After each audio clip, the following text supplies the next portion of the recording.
Hindi pa rin ako tapos magbantay.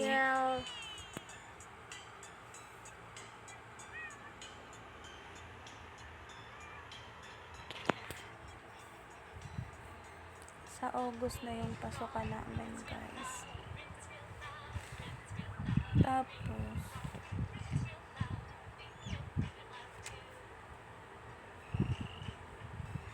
dalawa kilala ko dun sa section. Dalawang blackmates. Kaklase ko na noon pa. Ayoko. Hindi kasi hindi naman sa na ayaw ko talaga sa kanila. Ano lang, sawa na ako. Gusto ko lang naman maging, hindi ko magagawa yung kapamisterious lang ako. Gusto ko. Pagkatapos sa July 18 pupunta ako Lipa. Tapos may kausap kasi ako, may nakausap ako na tao, babae. Nakausap ko, sabi niya naghahanap daw siya ng what's that? Naghahanap daw siya ng kasama. So sabi ko okay, naghahanap din naman ako. Ay, 2K per month daw. So pwede na, 'di ba? Pagkatapos pupunta nga ako ron sa 18. Ano pa yan, Aliyah? Pagkatapos ayun, i-house tour ako. Pang long term kasi ako ron hanggang 4th year na. Ayun ko nga kung uuwi pa ba ako rito sa amin. Feel ko hindi na. Tsaka lang. Siyempre uuwi ako. Pero paano? Kinakabahan ako eh.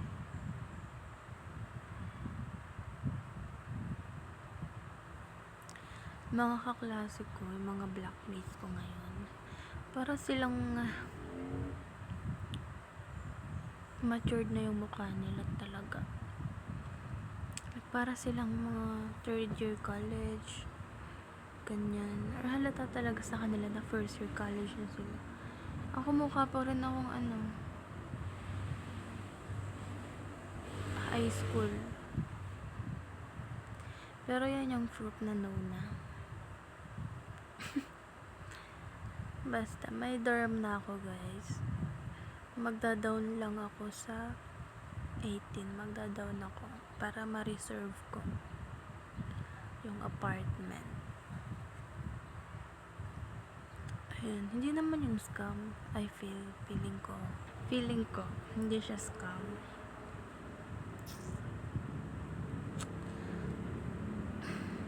Sobrang boring ko ngayon, guys.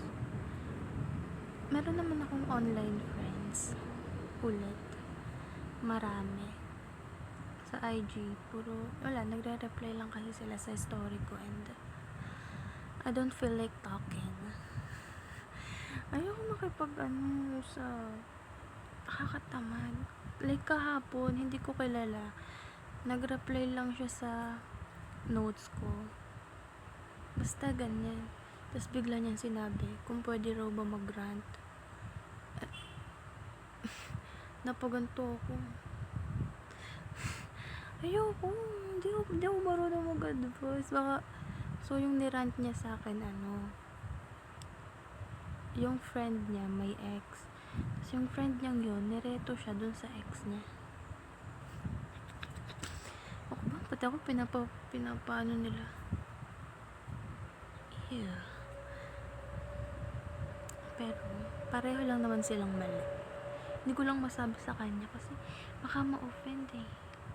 Sinabi ko na lang, support ko siya kung anong goal niya. Tapos ayun, nilagay niya raw ako sa close friend niya. Comfortable daw siya sa akin.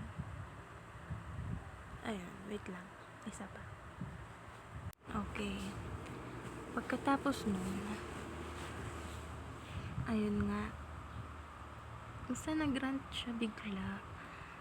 Hindi ko naman alam na ganun. Sabi ko sa kanya, bakit nag-rant ka sa akin? Hindi mo naman ako kilala.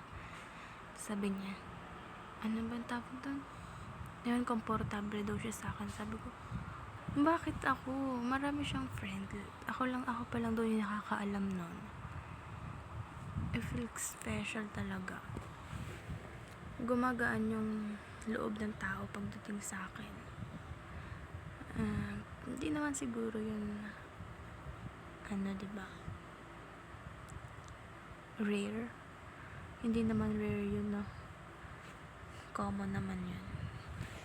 Tapos marami din naman akong mood sa IG. Ano ba yan?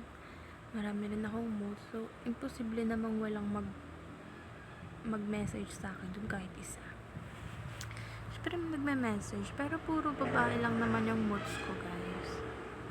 Pero meron ding konting lalaki, mga binabae. Marami din. Pero kapag nagpo-post ako, yung viewers ko na men, parang nasa 8% lang. Tapos yung women, mga nasa 91% ganyan. Pero yung pinaka list 85 women. Yun na yun. Pero konti lang yung kong lalaki kasi I'm a man hater. Joker lang. Hindi naman. Tita ako. What's that? Na-play blue. Okay, play ka lang. Hindi naman ako man hater. Okay ka lang naman eh. Kasi wala. Marami rin namang mabait na lalaki eh. So, ayun lang.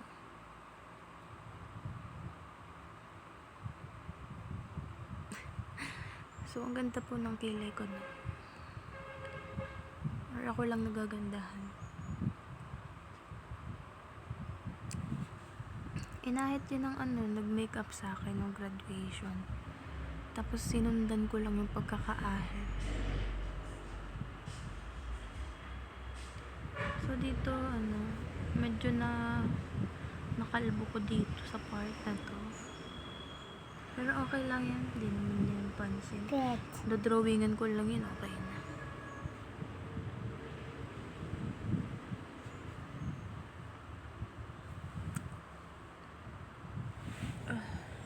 Tagal ng mama mo no.